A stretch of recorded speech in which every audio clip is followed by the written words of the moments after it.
லுங்கி தூக்கி கட்டிட்டு நம்பியார் சார் சொல்ற மாதிரி அப்படி சொன்ன உடனே வந்து நிக்கிற கபாலி நினைச்சு கபாலிடா. தம்பி மயில் வாங்கணும், நல்ல மைக் வாங்கணும். என்ன நான் சொல்றது, வெளிக்கட்டை இழுத்து மூடு, வந்தவங்களுக்கு வயிறு நிறைய சாப்பாடு போட்டு அனுப்பணும். சும்மா தெரிக்க விடலாமா? அது ட்விங்கிள் ட்விங்கிள் லிட்டில் ஸ்டார். வந்திருக்கிற இடம் பயோஸ்கோப்புங்கண்ணா, சும்மா பட்டையை கிளப்பலாம். நம்ம ரேஞ்சுக்கு ஒரு 200-300 பேர் தான் பார்ப்பாங்கன்னு பார்த்தா பரவாயில்ல, நிறைய பேர் பார்த்துருக்குறீங்க. இந்த பொங்கலுக்கு நமக்கு வியூஸ் பட்டையை கிளப்புவேணும். வாட்டிங்களாண்ணா? ஒருவேளை என்னோட வீடியோ வருது கொஞ்சம் லேட் ஆச்சுன்னா ஐ எம் வெயிட்டிங். தேங்க்யூ. அம்மா அம்மா நீ எங்க அம்மா, ஒன்ன விட்டா எனக்காரு அம்மா. எங்கே போனாலும் நானும் வருவேன், கண்ணாடி பாரு நானும் தெரிவேன். தாயே உயிர் பிரிந்தாயே, கண்ணே நீயும் என்னுயதானே, என்றும் நீ பாடும் பாட்டுக்கு நான் தூங்க வேணும். நான் பாடும் பாலாட்டு என்னுள்ளும் காதோரம் என்றென்றும் கேட்கும். கார்த்திகை தீபம் குமுதா அகலுகளா இருந்தது, பார்வே சும்மா நாசமா இருந்தது. எம்மாட்ட என்ன அம்மா குமுதா வீட்டில் கும்முனுக்குது, நம்ம மட்டும் கவனிங்கண்ணா எம்மா அம்முனுக்குது. என்ன குமாரே குமுதா ஃபீல் பண்ணுது, என்ன ஊரில் அகலுங்களா அப்படியே கலெக்ட் பண்ணது குமுதா மண்ணு வச்சா குமுதா அத்தேனாச்சு சூப்பர்ஜி சூப்பர்ஜி சூப்பர்ஜி. அப்பா எனக்கு கொஞ்சம் பல்லு விளக்க பேஸ் கொடுங்க, 3 times பெட்டர். இருக்கா இந்த பூனை தெரியுமா? டிஎஸ்கே நீங்கள் ஆதித்ய தொலைக்காட்சியில் என்ன நீங்கள் பார்த்துருக்கலாம். அது மட்டும் இல்லாமல் நிறைய சன் டிவி ஷோஸில், ரியாலிட்டி ஷோஸ்லலாம் நிறைய பார்த்துருக்கலாம். பயோஸ்கோப்ன்ற ஒரு வளர்ந்து வர யூடியூப் சேனல் மூலமாக உங்களை இப்போ சந்திக்கிறதுல ரொம்ப சந்தோஷமாக இருக்குது.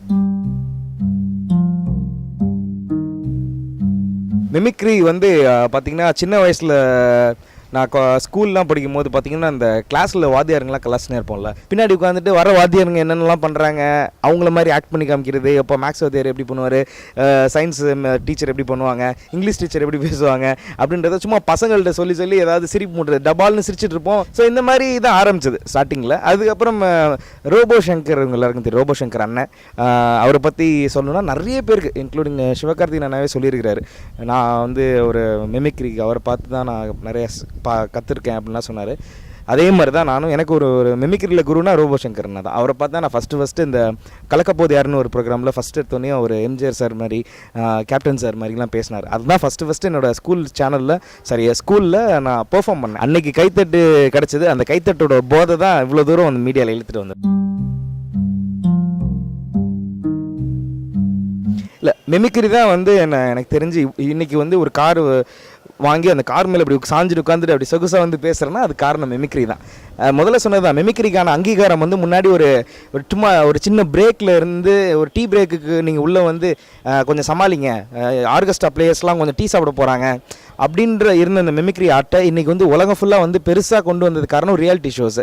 ஸோ அதனால் மிமிக்ரி தான் இன்றைக்கி வந்து என்னை மிகப்பெரிய லெவலில் உயர்த்திருக்கு. இன்றைக்கி எனக்கு ஒரு மிகப்பெரிய ஒரு இன்கம், வெளியில் போனால் ஒரு மிகப்பெரிய அங்கீகாரம், ஒரு 4 பேர் சார் உங்களோட ஃபேன் அப்படின்னு சொல்லும் போது அந்த மிமிக்ரி தான் நம்மளை வந்து மிகப்பெரிய இடத்துக்கு கொண்டு போகுது. அதே மாதிரி பட வாய்ப்புகளும் அதை பார்த்து நிறைய பேர் கொடுத்துருக்காங்க. ஸோ மிமிக்ரி வந்து ஆல் டைம் நம்மளோட என்ன சொல்கிறது ரொம்ப பெரிய பேஷன் எனக்கு. அது அப்படி நம்ம வந்து டப்புன்னு இதான் சார் எனக்கு ரொம்ப பிடிச்ச வாய்ஸ் அப்படின்னு சொல்லவே முடியாது. ஏன்னா இப்போ எப்படின்னா தளபதி பிடிக்குமா உனக்கு அப்படின்னா நம்ம வந்து அப்படியே ஒரு மாதிரி பேன் நிற்போம், சொல்ல முடியாது. ஏன்னா தலை வந்து அவரோட கான்ஃபிடென்ஸ் லெவலுக்கே அவர் ரொம்ப பிடிக்கும். தளபதி பார்த்திங்கன்னா அவரோட டான்ஸ் ஸ்டைல் அது வந்து நம்ம எதுவுமே சொல்ல முடியாது, அது 2 கண்ணு மாதிரி. ஸோ அதனால் வந்து இந்த வாய்ஸு அப்படின்ற மாதிரி நம்ம எதுவுமே சொல்ல முடியாது. ரொம்ப பிடிச்சி ரசித்து கிளாப்ஸ் செம்மையாக வரும்பா அப்படின்னா நம்ம சூப்பர் ஸ்டார் பேசும்போது அல்டிமேட்டாக கைத்தட்டல்கள் வரும். ஏன்னா ஓப்பனிங் ஸ்டார்ட் பண்ணும்போதே நான் தலைவர் சார் கபாலி சார் வாய்ஸில் தான் ஸ்டார்ட் பண்ணுறது. சும்மா மீசையை முறுக்கி விட்டுட்டு அப்படி லுங்கி கட்டிட்டு அப்படியே கபாலி அப்படியே கூப்பிட்டோன்னே வருவேன்னு பார்த்தியா அப்படின்ற மாதிரி நம்ம தலைவரோட அந்த ட்ரெய்லர் டைலாக்லாம் போட்டால் இன்றைக்கி அப்படியே பிரிக்கி சும்மா நெருப்புடா அப்படி இருக்குது. ஸோ அது மாதிரி தலைவர் சாரோட வாய்ஸ் எப்பயுமே பேசும்போது அல்டிமேட் கிளாப்ஸ் வரும். அதுமாதிரி சரோஜா தேவி அம்மா தான் அந்த வாய்ஸ் அடிக்கடி ஸ்டேஜில் போய் பண்ணிட்டு இருக்கிறேன். அவங்களோட வாய்ஸ் பண்ணும்போது எனக்கு நிறைய கைத்தறல் வரும். இன்னும் இப்போ ரீசெண்ட் டைம்ஸில் பார்த்தா நம்ம விஜய் சேதுபதி என்ன வாய்ஸ் வந்து ரொம்ப பெக்குலியர். ஸ்டேஜில் போகும்போது புதுசாக இருக்குது, செம்மையாக இருக்குது, பர்ஃபெக்டாக இருக்குதுன்னு சொல்கிறதில்ல விஜய் சேதுபதி எனக்கு ரொம்ப பிடிக்கும். இந்த 3 வாய்ஸ் ரொம்ப பிடிக்கும்னு வைங்களேன். அது இல்லாமல் தளபதி அல்டிமேட் திங்ஸ். எப்பயுமே தளபதி வாய்ஸ் பண்ணாலும் அல்லும், தலை வாய்ஸ் பண்ணாலும் அப்படி கிளியும், அப்படியே சும்மா கைத்தட்டு தெரிக்க விடுவாங்க.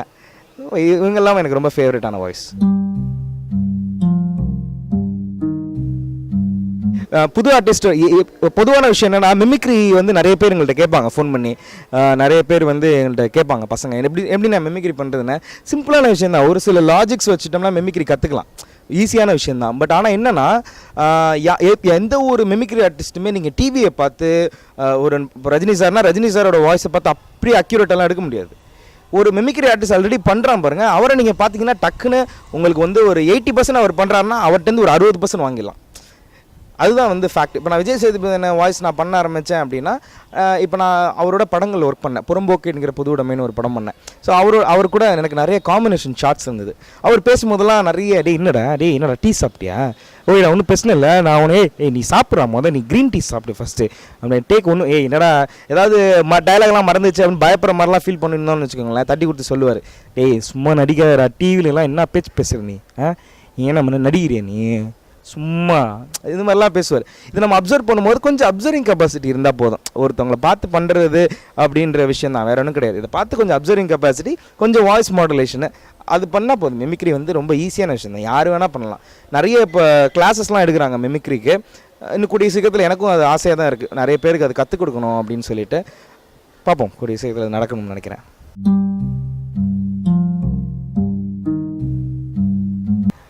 மிமிக்ரி அப்படிங்கும்போது லேடிஸ் வாய்ஸ் வந்து சரோஜதேவி அம்மா, நீங்கள் அதுக்கு முன்னாடி கேட்டிருப்பீங்க எப்படி இருந்தாலும். அதுக்கப்புறம் எனக்கு கொஞ்சம் ஓகே அப்படின்னா நல்லாயிருக்கும் அப்படின்னா இவங்களோட யார் நம்ம அசினோட வாய்ஸ். இப்போ அவங்க பாலிவுட் போயிட்டாலும் அந்த ஒரு டைலாக் யாராலையும் மறக்க முடியாது. ஆக்சுவலி அவனை நான் பாம்பே ஏர்போர்ட்லேருந்து தான் பார்த்தேன். திடீர்னு பார்த்தா பக்கத்து சீட்டு ஹாய்ண்ணா, நானும் ஹாய்னு. திடீர்னு பொக்கி கொடுத்தா ஐ லவ்ன்ட்டா. நான் போதுன்னு ஐ லவ்னு சொல்லிட்டேன். ஏன்னா கல்பனாவை நம்பியோர் கைவிடப்படார் அப்படின்னு சொல்லி ஒரு டைலாக் பேசியிருப்பாரு. அது முன்னெல்லாம் வந்து காலேஜ் கல்ச்சுரல்ஸ் எல்லாம் பேசும்போது செம்ம கிளாப்ஸ் வரும். ஏன்னா அந்த டைம் கஜினி படம் வந்து டைம் பார்த்தீங்கன்னா செம்ம ரெஸ்பான்ஸு. அது மாதிரி நமிதா, அது எல்லாருக்குமே தெரிஞ்ச வாய்ஸு. ஹாய் மச்சா எப்படி இருக்கு, நான் நமிதா இருக்கு, ரொம்ப ஹாப்பி இருக்கு இந்த ஃபங்க்ஷனில், எல்லோரும் செம்மையாக டான்ஸ் ஆடி இருக்கு, குஷக்கா இருக்குது, பிருந்தா மாக்கா இருக்குது, அண்ட் உங்களுக்கு நான் 1000 மார்க் கொடுக்குறோம் அப்படி பேசுவாங்க. அதெல்லாம் லேடிஸ் வாய்ஸ். அவ்வளோதான். ஜானகி அம்மாவோட வாய்ஸில் பாடுவேன் நான். ஆக்சுவலாக பேசுகிறது பார்த்திங்கன்னா அவங்களுக்கு ரொம்ப ஈஸி தான், குழந்த மாதிரி தான் இருக்கும் அவங்களுது. எல்லாருக்கும் வணக்கம். அந்த காலத்தில் வந்து குழந்தைங்க பாடுற பாட்டு பாப்பா பாடிங் பாட்டி, அந்த பாட்டெல்லாம் நான் பாடியிருக்கேன். இந்த காலத்தில் வந்து குழந்தைங்க எல்லோரும் ரொம்ப அழகாக பாடுறாங்க. அதெல்லாம் கடவுளோட கிஃப்ட்டு தான். அதனால் எல்லாருக்கும் என்னோட வாழ்த்துக்களை சொல்லிக்கிறேன். அப்படின்னும் போது நான் ஸ்டேஜில் பெர்ஃபார்ம் பண்ணும்போது இந்த பாட்டு பாடுவேன். அம்மா அம்மா சாங் 2 வாய்ஸாக பாடுவேன். அம்மா பார்த்தீங்கன்னா இந்த ஃபைனல் அந்த இதில் வரும், அம்மா அம்மா நீ எங்க அம்மா, ஒன்றை விட்டா எனக்காரு அம்மா, எங்கே போனாலும் நானும் வருவேன், கண்ணாடி பாரு நானும் தெரிவேன், தாயே உயிர் பிரிந்தாயே கண்ணே நீயும் என்னுயதானே, என்றும் நீ பாடும் பாட்டுக்கு நான் தூங்க வேணும், நான் பாடும் பாலாட்டு என்னுள்ளும் காதோரம் என்றென்றும் கேட்கும். எப்படி நான் வந்து மாற்றி சில கல்ச்சரல்ஸ்லாம் வந்து பாடுவேன் வாய்ஸ் மாற்றி. அப்போ வந்து இந்த எஸ்ஆர்எம் காலேஜ்னு நினைக்கிறேன், அங்கே வந்து எனக்கு ஒரு பெரிய ஸ்டாண்டிங் ஓஷனே கொடுத்தாங்க. ஒரு 5000 பேர் அப்படியே எந்திரிச்சு நின்று கை தட்டி நிறைய பொண்ணுலாம் அழுதுச்சு. எங்கள் அம்மா ஞாபகம் வந்துருச்சு அப்படின்லாம் அழுதுச்சு. ரொம்ப சந்தோஷமான விஷயம் அது, அந்த வாய்ஸ் பண்ணி கைத்தட்டல் வாங்குறது மிகப்பெரிய ஒரு கிஃப்டான விஷயம். ஆனால் நிறைய காமெடிலாம் அதில் நடந்துருக்குது. என் ஃப்ரெண்டெல்லாம் வந்து கொஞ்சம் லேடிஸ் வாய்ஸ்லாம் பண்ணால் அது ஒரு மிகப்பெரிய ப்ளஸ். யாராவது ஃபோன் பண்ணான்னு வச்சுக்கோங்களேன், ஹலோ அப்படின்னா, ஹலோ சார் சொல்லுங்கள். அவர் இல்லை சார், அவர் ஆமாம் வெளில போயிருக்காரு, பிஸியாக இருக்கார். நீங்கள் நான் ஒரு செக்ரட்டரியா, ஐயோ இவனுக்கு எதிராக செக்ரட்டரி இப்படிலாம் கலாச்சி விடுறது. என் ஃப்ரெண்டு லவ்வுக்கெல்லாம் வந்து ஃபோன் பண்ணி ஹெல்ப் பண்ணும்போது ஃபீமேல் வாய்ஸ், அதாவது அவங்க ஃப்ரெண்டு மாதிரி, ஹலோ உமா இருக்காளா, அவன் ஃப்ரெண்ட் பேசுகிறேன், கொஞ்சம் கொடுக்குறீங்களா ஆண்டி, கொஞ்சம் ஃபிசிக்ஸில் டவுட் கேட்கணும். ஹலோ சொல்லுமா உமா அப்படின்வா. உமா இல்லைம்மா குடும்பா ஃபோனை அப்புறம் சொல்ல எப்படி இருக்கு நல்லா இருக்கு இப்படி அவங்க பேசுவாங்க. ஸோ இதெல்லாம் வந்து முன்னாடி அந்த மெமிக்ரி பண்ணும்போது ஜாலியாக இருக்கும். சில இதெல்லாம் ஸ்பெஷல் திங்ஸ்.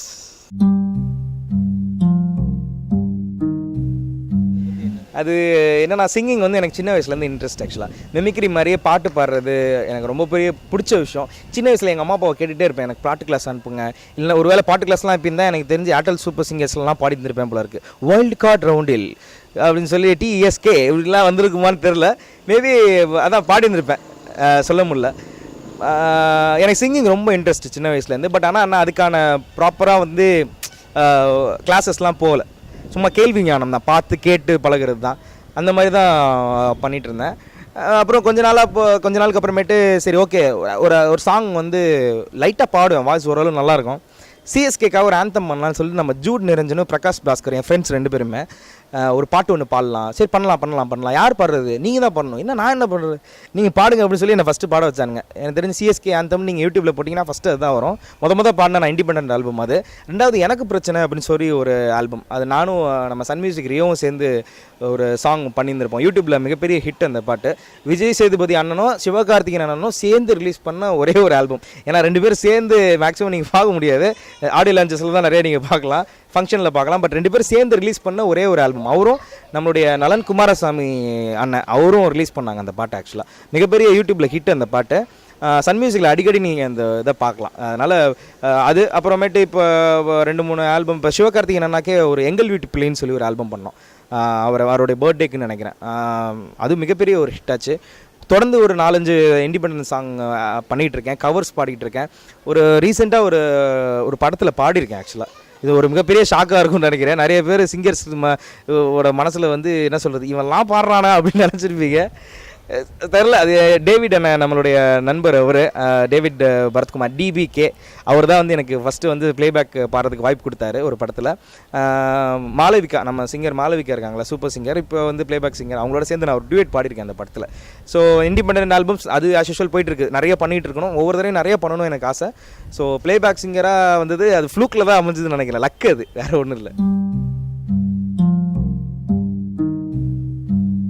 ஆல்பம் சாங் வந்து எனக்கு பிரச்சனை வந்து ரொம்ப க்ளோஸ் டு ஹார்ட் எனக்கு. அதில் வந்து கொஞ்சம் லைட்டாக சிம்பு சார் மாதிரி பாடியிருப்போம் அந்த பாட்டு.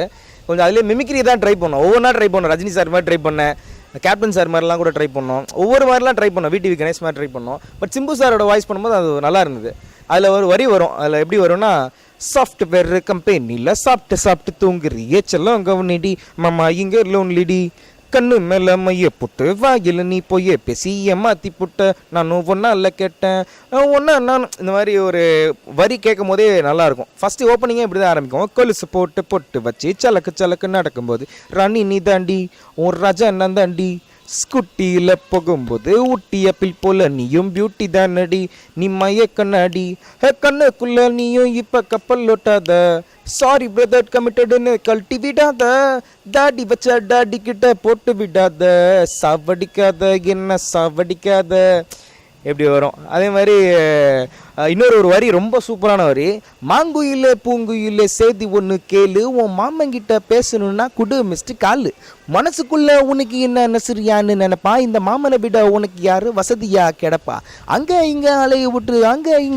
விட்டு அப்படின்னு ஒரு வரி வரும். நீங்கள் அந்த பாட்டு கேட்டிங்கன்னா அதோட வரிகள் கொஞ்சம் கொஞ்சமாக செம்மையாக இருக்கும். பிரகாஷ் பாஸ்கரோட வரிகள் ஒன்றுமே அனுபவிச்சு எழுதியிருக்கான் அவன். ஸோ நீங்கள் இதெல்லாமே எங்களோட டீம் யங்ஸ்டர்ஸ் தான் நிறைய இந்த இண்டிபெண்டன்ட் ஆல்பம் பண்ணுறது. கூடிய சீக்கிரத்தில் படங்கள் டிரெக்ஷன், படங்களோடனே பெரிய படம்லாம் நினச்சிடாதீங்க, ஷார்ட் ஃபிலிம்ஸ் அதுதான் கொஞ்சம் எக்ஸ்பெரிமெண்ட்ஸ்க்கு நிறைய வாய்ப்புகள் இருக்கும், நடிச்சும் பார்க்கலாம், ஆக்ட் பண்ணியும் பார்க்கலாம், நிறைய விஷயங்கள் கற்றுக்கலாம். ஸோ நெக்ஸ்ட்டு வந்து ஃபுல்லாக ஷார்ட் ஃபிலிம்ஸ் டைரக்ட் பண்ணலாம் அப்படின்ட்டு இருக்கேன். ஸோ ஒரு நடிகனா வந்து நிறைய படங்கள் பண்ணணும், நிறைய கேரக்டர்ஸ் நடிக்கணும், இதுதான்ற மாதிரி நமக்கு ஒரு ஒரு ஒரு ஒரு ஸ்டிக்கர் ஒட்டிடக்கூடாது. இந்த பையன் வந்து காமெடி தான் பண்ணுவான், இந்த பையன் வந்து சும்மா என்ன சொல்கிறது சீரியஸான கேரக்டர் தான் பண்ணுவான், இப்படிலாம் முத்திரை இல்லாமல் எந்த கேரக்டராக இருந்தாலும் பண்ணுற அளவுக்கு இருக்கிற மாதிரி ஒரு ஆர்டிஸ்ட்டாக வந்தால் போதும். அதுதான் எனக்கு வந்து ஆல் டைம் ஒரு மிகப்பெரிய கோலு. இந்த நேரத்தில் ஆதித்யா சேனலுடைய ஹெட் நம்மளுடைய எங்கள் வசந்த் சாருக்கும் எங்கள் ஈரோடு மகேஷ் அண்ணாக்கும் நான் பெரிய தேங்க்ஸ் சொல்லிக்கிறேன். ஆதித்யா டீமுக்கு சன் நெட்வொர்க்கு என்னுடைய மனமார்ந்த நன்றிகள் தெரிவிச்சுக்கிறேன். Thank you so much. இது வரைக்கும் நீங்கள் என்னுடைய இன்டர்வியூவை பார்த்துருப்பீங்க. நிறைய பேரை நாங்கள் இன்டர்வியூ எடுத்திருக்கேன். நான் நிறைய டிவி நம்ம ஆதித்யா சேனல்லே நிறைய பேர் இன்டர்வியூ பண்ணியிருக்கேன். ஸோ நானே இன்டர்வியூ கொடுக்கறது ரொம்ப சந்தோஷமாக இருக்குது. ஒரு மாதிரி வந்து காமெடியாக இருக்குது எனக்கு. நம்ம செலிபிரிட்டியா அப்படின்ற மாதிரி ஜாலியாக இருக்குது. இவ்வளோ நேரம் பொறுமையாக நிதானமாக என்னோட இன்டர்வியூ பார்த்த எல்லாருக்கும் மனமார்ந்த நன்றிகள். உங்களோட சப்போர்ட்ஸ் கண்டிப்பாக வேணும். சின்னத்திலேருந்து இப்போ அடுத்து வெள்ளித்திரைக்கு போயிட்டுருக்கோம். எந்த ஒரு பேக்ரவுண்டும் இல்லாமல் ஒரு சப்போர்ட் இல்லாமல் போயிட்டுருக்கோம். ஸோ உங்களோட என்கரேஜ்மெண்ட் வேர்ட்ஸும் உங்களுடைய கைத்தட்டலும் உங்களுடைய என்ன சொல்கிறது ஒரு மெசேஜ் தான். ஒரு கமெண்ட் போடுவீங்க பார்த்தீங்களா, சூப்பர் ஜி நல்லா வருவீங்க ஜி அப்படின்னு ஒரு மெசேஜ் கமெண்ட் போடுறீங்க பாருங்கள். அந்த கமெண்ட் தான் எங்களுக்கெல்லாம் பூஸ்ட், ஹார்லிக்ஸ், போன்விட்டா எல்லா மாதிரியும். ஸோ அதனால் சப்போர்ட் பண்ணுங்கள். அதே மாதிரி வளர்ந்து வர எங்களுடைய யூடியூப் சேனல் பயாஸ்கோப் அவங்களுக்கும் என்னுடைய மனமார்ந்த நன்றிகள். ஏன்னா வளர்ந்து வர ஆர்டிஸ்ட் நிறைய பேர் தேடி கண்டுபிடிச்சி இவங்களாம் நம்ம இன்டர்வியூ பண்ண மாட்டாங்களா அப்படின்லாம் நிறைய பேர் இருப்பாங்கள்ல, அவங்களெல்லாம் தான் இன்டர்வியூ பண்ணுறாங்க இவங்க. ஸோ அதுக்கு ஸ்பெஷல் ஹேட்ஸ் ஆஃப் சொல்லிக்கிறோம். ஸோ அதனால் நீங்கள் வந்து கண்டிப்பாக பயாஸ்கோப் வந்து நீங்கள் பாருங்கள். அண்டு முக்கியமான விஷயம், கீழே வந்து சப்ஸ்கிரைப்னு இருக்கும் இல்லையா, ரெட் கலரில், அதை ப்ரெஸ் பண்ணுங்கள். சப்ஸ்கிரைப் பண்ணிட்டீங்கன்னா அதோட லேட்டஸ்ட் அப்டேட்ஸ்லாம் நீங்கள் கண்டிப்பாக பார்க்கலாம். ஸோ இப்போ நான் டாட்டா சொல்லிக்கிறேன் அண்ட் பாய் சொல்லிக்கிறது உங்கள் டிஎஸ்கே. Bye bye, thank you. தெரியல, பயாஸ்கோப் சும்மா பேரை கேட்டாலே அதிரதில்ல.